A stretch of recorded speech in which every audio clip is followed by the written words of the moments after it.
Salam les Khay, on se retrouve pour une nouvelle vidéo, cette fois-ci au sujet du cinéma. Alors déjà, je vais recontextualiser, je suis un peu dans le gaz parce qu'on est quoi, 20-30 minutes après la fin du match Maroc-France et cette défaite du Maroc. C'est pour ça que j'ai encore le maillot. Ça vaudra peut-être une critique ou une analyse. Je sais pas encore, je verrai parce que bon, ça serait un peu trop à chaud, surtout que je suis un peu dégoûté. Mais aujourd'hui, c'est pas du tout le sujet de la vidéo. Alors aujourd'hui, en cette période estivale, en cette période de vacances, pour la plupart des gens qui me regarderont, je pense, en cette période de Coupe du Monde, donc voilà, on a cette vibe été qui revient comme chaque année. Je me suis dit qu'il serait judicieux de vous conseiller 3 films qui pour moi incarnent cette ambiance d'été, qui traite de l'été et qui se déroule en été. Aujourd'hui, je fais ma sélection. C'est 3 films que j'ai vus cette année, dont un que j'ai vu il y a 2 jours. Alors pour cette vidéo, les 3 films que je vais vous conseiller, on a Les filles désirent, L'épreuve du feu et How to have. Parce qu'on sait jamais, il y a peut-être la Ronda qui va tomber sur la vidéo, je dirais pas le dernier mot. Alors j'ai fait exprès de pas choisir 3 films ultra connus que tout le monde connaît. J'ai pris vraiment une sélection de films qui m'ont plu dans un premier temps et qui, je pense, n'est pas très connus. Voilà. Donc voilà, 3 films pas très connus, 3 films assez underground, je pense, pour la plupart, dont 2 des 3 2 films français et un d'une réalisatrice britannique. Alors les films, je les ai organisés dans le sens où le premier que je vais parler, c'est le moins bien, le deuxième et le troisième, c'est le meilleur. Le troisième est un chef-d'œuvre, donc restez jusqu'à la fin de la vidéo. Alors je vais commencer par parler du film Les filles désirent de la réalisatrice marseillaise Princia Car. Donc en gros, ça sort le 21 mai 2025 au Festival de Cannes et ça sort un peu après en salle, il me semble. Donc voilà, c'est dans mes notes, je lis 16 juillet 2025. Donc voilà, un film d'été qui vraiment sort l'été. Donc c'est le premier long métrage de la réalisatrice et vous allez voir dans la vidéo, c'est que des premiers longs métrages pour les réalisateurs dont je vais parler. Alors en gros, sans trop spoil, bon en fait je spoil dans cette vidéo, en fait je sais pas pourquoi je dis je vais pas spoil parce que je vais clairement spoil. Donc en gros, dans ce film on suit Omar, jeune Marseillais qui anime un centre aéré au cours des quartiers de Marseille avec sa copine Yasmine et ses potes. Et l'intrigue commence réellement quand Carmen, son ancienne amie qui était partie, fait son retour dans la cité. Donc voilà, je crois que j'avais vu ce film sur Twitter, en tout cas j'avais vu l'affiche et du coup c'est pas très long, je crois que c'est 1h30, donc je me suis dit je vais me laisser tenter et en réalité c'est pas mal. Il y a des problèmes et c'est pour ça qu'il est en premier dans la vidéo parce que c'est le moins bon, moi je trouve en tout cas. Il y a des problèmes c'est sûr, mais en tout cas le film traite de choses intéressantes. Alors donc en réalité c'est un film qui parle de Marseille et de son ambiance, hein, surtout dans les quartiers dits populaires. On est vraiment plongé pendant quasiment 1h30 de film dans le quotidien de ses habitants et en réalité c'est assez immersif et surtout quand tu sais que la réalisatrice est marseillaise, donc sur ce côté là je trouve qu'on est bien immergé et en tout cas de ce côté là c'est bien fait.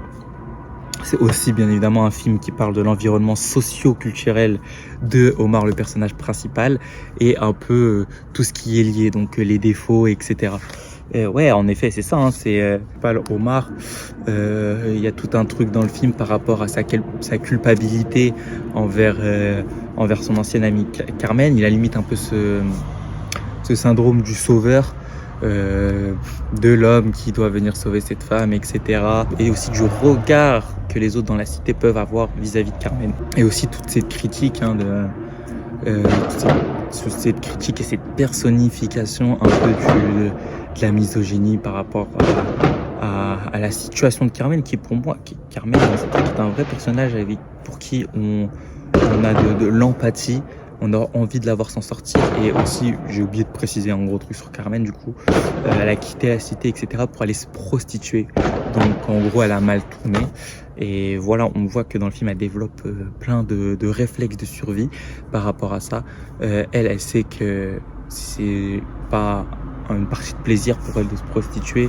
Parfois elle est obligée, elle n'a pas eu beaucoup d'autres choix, même elle sait que c'est pas la meilleure des voies à avoir pris, mais quand même elle subit les critiques et la méfiance des amis de Omar et de tout l'environnement du quartier. C'est aussi un film qui parle d'émancipation et de rédemption parce que tu as le personnage de Carmen du coup qui est une prostituée, en tout cas qui s'est prostituée et qui essaye d'en sortir de ça, mais bien sûr elle subit toutes les critiques des habitants du quartier et des potes d'Omar et la méfiance aussi vis-à-vis d'elle, etc. On colporte des fausses accusations à son sujet, etc. Donc voilà, du coup elle explique qu'elle aurait toujours rêvé d'être musulmane car elle aurait aimé appartenir à une communauté, etc. Et qu'aujourd'hui elle aspire à avoir des enfants et qu'elle a le droit d'avoir ces trucs et qu'elle a le droit d'avoir ces rêves-là et ces objectifs-là et que en gros c'est pas parce qu'elle a été prostituée, etc. qu'elle va faire ça toute sa vie. Donc voilà.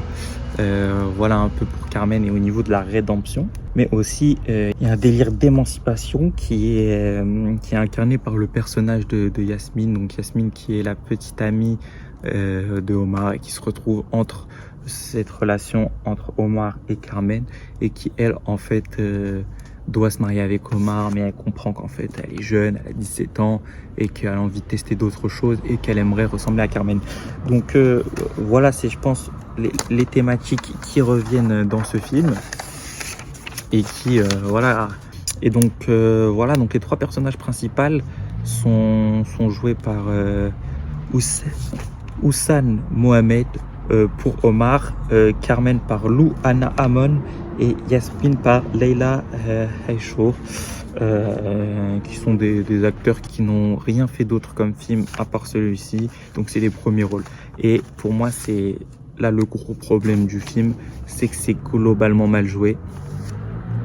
Je trouve que par exemple Carmen elle est très théâtrale et c'est ce qui me pose problème quand je regarde le film. Donc c'est qu'une première expérience pour tous les acteurs en fait du film, mais que bon il y a des scènes parfois franchement tu souffles au niveau de l'acting, etc. Et pour moi, je vais revenir sur l'ambiance du film parce que je pense que c'est vraiment le plus du film, surtout par rapport à la fin où je trouve qu'il y a vraiment un côté été. Qu'à la fin, l'ambiance de fin, suite à certains événements, il y a vraiment je trouve un délire été, il y a un délire où le temps ne compte pas. C'est le moment de vivre ses rêves, de s'amuser, d'essayer de nouvelles choses et c'est ce qu'on ressent à la fin et c'est ce qu'on ressent un peu tout le long du film. Donc je peux vous conseiller ce film, c'est pas un très grand film. De toute façon je vais vous mettre mes avis Letterboxd dans la description pour ceux qui voudront voir ce que j'ai réellement pensé de ce film et comment je les ai notés et d'autres films.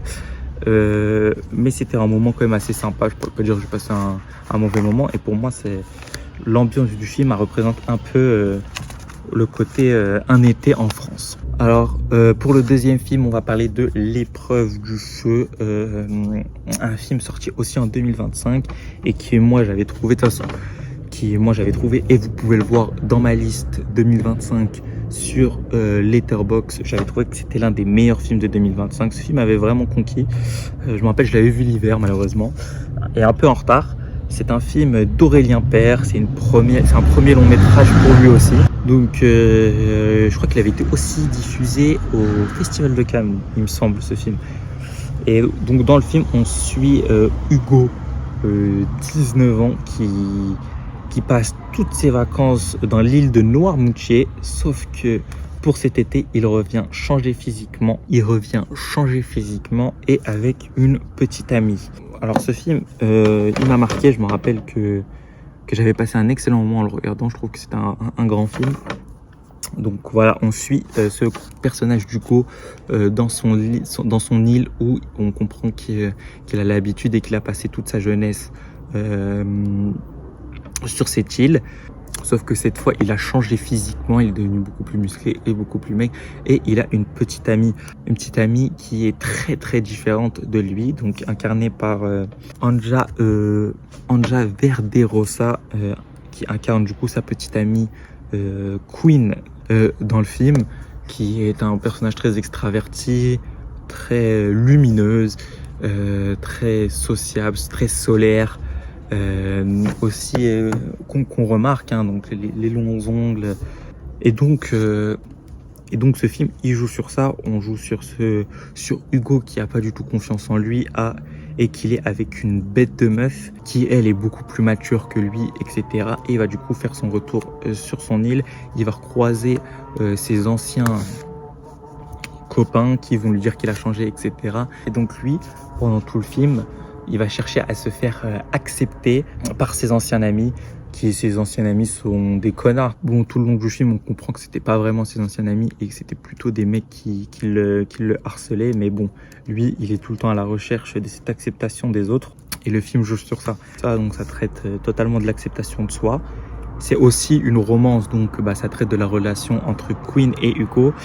Ça traite du mépris de classe parce que c'est des vrais enculés, ces anciens copains là, et du regard des gens. Et aussi, je trouve, par l'interprétation limite un peu autistique de Félix Lefebvre, du coup l'acteur de Hugo, que Hugo il a plein de problèmes.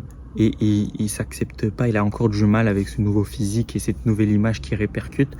Et il a du mal à comprendre qu'on s'en fout du regard des gens. Et comparé à Queen qui, elle, est une vraie star. Donc on va voir ses anciens copains faire des moves d'enculé pendant tout le film. Dans un beau cadre en vrai, parce qu'il est sur une belle île. Il fait beau, il fait chaud, il est avec Queen qui, je le répète, est une vraie star et la star du film. Parce que moi, par l'interprétation un peu autistique de Félix Lefebvre, l'acteur d'Hugo, moi il m'a gavé le personnage. Eh vas-y, j'arrive très peu à avoir d'empathie pour toi, mec. Tu mérites pas une meuf comme Queen. Et du coup voilà. On le voit dans sa maison de campagne. Pareil que pour le premier film, il y a un vrai délire d'immersion dans cette île et il y a un côté campagne aussi de l'île et dans cette vie de campagnard, quoi, en fait, c'est-à-dire les soirées et aussi le truc de jeunesse, de mec qui se cherche, qui fait ses premières expériences. On le voit aller en soirée, etc. Alors qu'avant, il n'aurait pas été confié. On le voit complètement changé par cette élévation sociale, Hugo, dans le film. Il tourne le dos à son ancien ami, il commence à moins calculer Queen pour son groupe d'enculés là, de la campagne. Donc voilà, c'est vraiment un super film que je vous conseille. Là, il y a très peu de défauts au film en fait. C'est-à-dire que l'acting y est, la réalisation y est. Il y a de très belles scènes, par exemple la scène intime entre Queen et Hugo, je la trouve très belle parce que limite t'as l'impression que c'est un papillon qui sort de sa chrysalide et du coup qui a l'impression de se voir différemment par l'amour et l'intérêt que Queen peut lui porter. Donc voilà, il y a toute cette critique du regard des gens et l'acceptation de soi. La performance, je trouve, d'Anja Verderosa, c'est son premier rôle en plus. L'actrice de Queen, je la trouve fabuleuse. Je trouve qu'elle incarne totalement bien ce personnage. Et en plus, en me renseignant sur le film, en regardant des interviews, etc., t'as limite l'impression que les rôles sont faits pour les deux personnages principaux. Parce que t'as Félix, c'est Hugo. Parce que quand il explique le personnage d'Hugo, t'as l'impression que lui est d'accord avec tout ce qu'Hugo fait dans le film, ce qui est un peu inquiétant. Et t'as Anja qui, même elle, se définit être une meuf comme Queen. Donc je vous conseille vraiment ce film, c'est une putain de réussite. Notre cinéma français a du talent quand il nous propose des dingueries comme celui-ci. Donc là, on arrive au moment de la vidéo où je vais pouvoir parler du chef-d'œuvre. C'est comme ça que je le définis parce que ce film m'a brutalisé. Je l'ai vu au début de l'été et franchement, j'ai encore des souvenirs, etc. Et je me rappelle avoir vraiment apprécié ce film et avoir directement, dès que je l'ai vu, envie de me renseigner, envie de voir des films comme ça aussi. C'est ça qui m'a poussé à regarder plus de films d'été.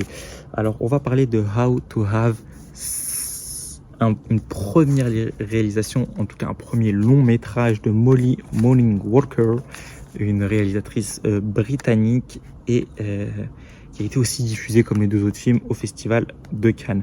Alors dans ce film, on suit un groupe de jeunes filles qui partent en vacances à la recherche de liberté et de première expérience. mais ça ne se passe pas comme prévu. Donc dans ce film, on suit 3 copines dans un trip à Majorque pour des vacances. Alors on suit Tara, Sky et M.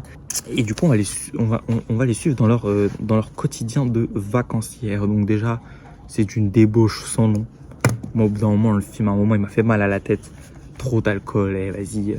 Le film, il a une odeur. À un moment, le film, il a une sacrée odeur d'alcool et de chaussettes sales. Mais c'est, comme je le répète, un putain de banger. Pourquoi? Parce que déjà, les thématiques abordées dans ce film, donc c'est un film qui traite de violence sexuelle, de pression sociale aussi qu'il y a à propos du sexe, surtout quand tu as 16 ans, comme le personnage principal, Tara, le personnage principal du film, joué par Mia McKenna-Bruce. Moi j'ai kiffé cette actrice, en plus d'être ravissante, elle joue extrêmement bien, et comme aussi tout le monde dans le film. Là je m'éparpille un peu, je vais dans tous les sujets parce que je suis très excité de parler de ce film.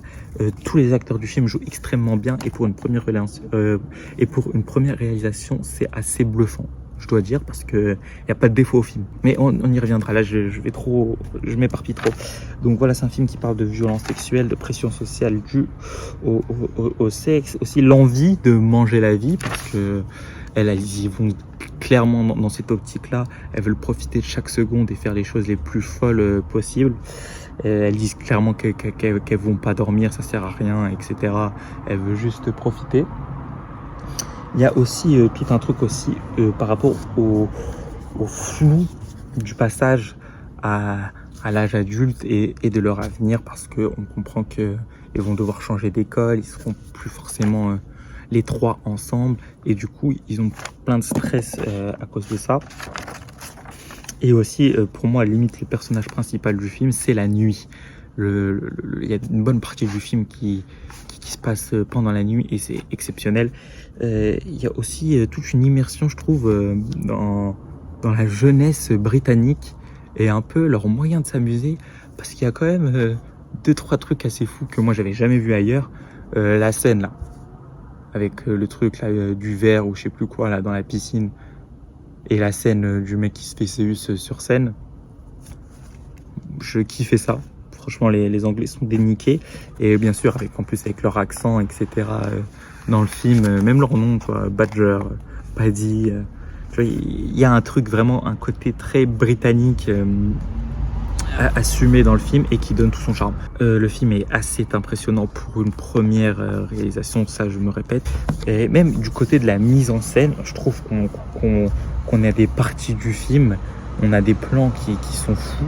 Par exemple, le plan de la relation là, entre Tara et cet enculé de Paddy sur la plage, et tout ce qui s'ensuit après, ou par rapport au sexe et sa relation qu'elle cherche avec Paddy, parce que elle est stressée, mais en même temps ses copines lui mettent une pression par rapport à ça. Elle ne sait pas si elle est prête, mais en même temps elle en a un peu envie. Et du coup, ça donne une scène sur la plage où on est un peu dans le flou, comme elle pendant au moins 10 minutes après, où on voit ces scènes où elle se perd un peu dans la nuit à Majorque, au milieu de tous les vacanciers. Et en fait, il y a un truc que je trouve assez beau quand tu le prends de loin, c'est qu'on la voit, elle, seule, un peu perdue, en train de marcher dans la foule de vacancières pendant que tout le monde s'amuse. Et ben c'est un peu son état d'esprit à l'intérieur d'elle, c'est-à-dire que tout le monde veut faire la fête, etc. Mais elle se pose 1000 questions. C'est surtout qu'elle est jeune, elle est très très jeune par rapport par exemple au mec qu'elle croise dans l'émission, qu'est-ce que je raconte, dans le film à certains moments. D'un côté où elle regrette totalement, et on a beaucoup d'empathie pour Tara. C'est vraiment un personnage qu'on aime dès le début, parce qu'elle est insouciante, mais en même temps elle est très jeune. Et il lui arrive des choses assez salaces, comme la scène de l'agression sexuelle par Paddy dans le lit, qui est une scène assez choquante en réalité. Elle, on la sent pas bien, et il y a une vraie gêne en fait dans le film, surtout que ses copines ne sont pas du tout solidaires avec elle, et elles ne voient pas qu'il y a un problème, et qu'elle se sent assez bizarre. Il n'y a que le personnage de Badger, qui est aussi un personnage que j'ai aimé au long du film, parce que voilà, c'est un mec un peu sympa, et voilà, c'est en tout cas un putain de film. Je le répète encore, la relation entre chaque personnage est vraiment très crédible et on a un peu de tout. On a des jeux de séduction, comme on a un moment un peu de dégoût, limite un peu un côté un peu fraternel entre Badger et Tara. Et il y a tout ce côté-là, il y a tout un mélange en fait. Et il y a vraiment ce côté vacances et la nuit en fait. En fait, c'est une nuit de vacances avec à certains moments une impression de flou. On a limite des scènes un peu psychédéliques quoi. On la voit limite à un moment en transe quand par exemple elle se perd et qu'elle va dans la villa de je sais plus qui, de gens qu'elle rencontre en boîte, etc. Il se passe tellement de choses dans sa soirée qu'elle ne sait plus où elle en est, elle sait pas ce qu'elle fait là, mais elle sait qu'elle le fait en fait. Elle s'amuse, mais on ne sait pas vraiment si elle s'amuse. Et en fait, tout ce délire de flou autour du personnage de Tara, moi c'est ce que j'ai kiffé dans le film.